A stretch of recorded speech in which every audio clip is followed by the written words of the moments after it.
नमस्कार दोस्तों, आप सभी का स्वागत है आपके अपने YouTube चैनल जितेंद्र जीके पर, जिसमें हम आपको बताएंगे साइंस के अति महत्वपूर्ण क्वेश्चन जो प्रतियोगी परीक्षाओं की दृष्टि से बहुत ही ज़्यादा महत्वपूर्ण हैं।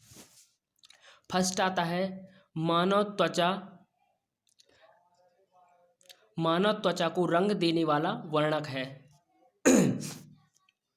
तो यहाँ पर हो जाएगा मानव त्वचा को वर्णक देने वाला जो वर्णक होता है उसे मेलानिन कहते हैं।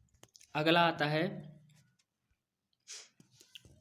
सोडा को बोतल में भरने पर किस के नियम का पालन होता है।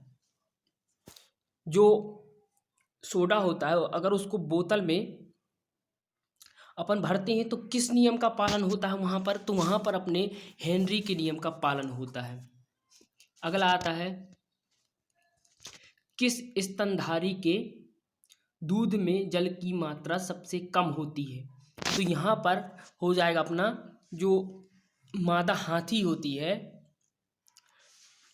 तो उसके जो दूध में जल की मात्रा बहुत ही कम होती है। यदि क्वेश्चन अच्छे लग रहे हों तो वीडियो को सब्सक्राइब और लाइक शेयर ज़रूर करते जाएं। अगला आता है भारतीय पशु चिकित्सा अनुसंधान कहाँ स्थित है। तो ये हो जाएगा बरेली। अगला आता है कौन सा तत्व रासायनिक रूप से धातु व अधातु दोनों के समान कार्य करता है। तो ये अपना तत्व हो जाएगा बोरॉन। अगला आता है ऊष्मा का सबसे कम ऊष्मारोधी धातु कौन है। ऊष्मा का सबसे कम ऊष्मारोधी धातु कौन है, तो ये हो जाएगी अपनी एल्यूमिनियम।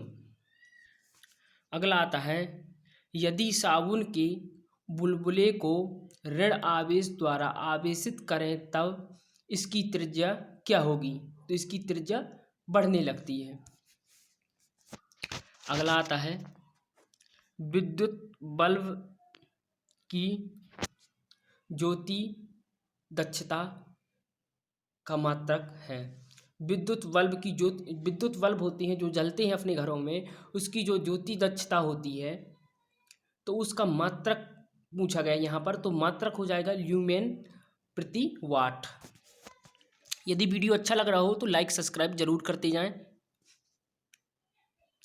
अगला आता है फूल गोभी में खाने योग्य भाग है। पुष्पक्रम। जो अपना फूल गोभी होता है उसका अपन कौन सा भाग खाते हैं, तो उसका अपन पुष्पक्रम जो अपन खाते हैं फूल गोभी वो पुष्पक्रम होता है। अगला आता है भारतीय मोर का वैज्ञानिक नाम क्या है। तो यहाँ पर जो अपनी राष्ट्रीय जो पक्षी है अपना भारत का उसका वैज्ञानिक नाम पूछा गया है। तो उसका वैज्ञानिक नाम होता है पैबोक्रिस्टेटस। अगला आता है सबसे विषैली मछली स्टोन मछली है। सबसे विषैली मछली यहाँ पर पूछा गया है, तो सबसे विषैली मछली कौन सी है, स्टोन मछली है। यदि क्वेश्चन आपसे नहीं बन रहे हैं तो एक दो बार जरूर देखें तो आपको याद हो जाएंगे। किस ताप पर एंजाइम सर्वाधिक सक्रिय होते हैं। तो 40 सेल्सियस पर एंजाइम अत्यधिक सक्रिय होते हैं। अगला आता है वैसेप्रेसिन किससे संबंधित है। जो वैसेप्रेसिन होता है तो ये मूत्र की तनुता पर निर्धारित होता है। मतलब इसका जो वैसेप्रेसिन है इसका रिलेट है मूत्र की तनुता से। अगला आता है क्षारीय मिट्टी में उगने वाले पौधों को कहते हैं। तो यहाँ पर जो क्षारीय मिट्टी में उगने वाले पौधे होते हैं उनको हैलोफाइट कहा जाता है। यदि वीडियो अच्छा लगा हो तो लाइक सब्सक्राइब जरूर करें। यदि हमारे क्वेश्चन अच्छे लगे हों तो उनको लाइक और शेयर करते जाएं।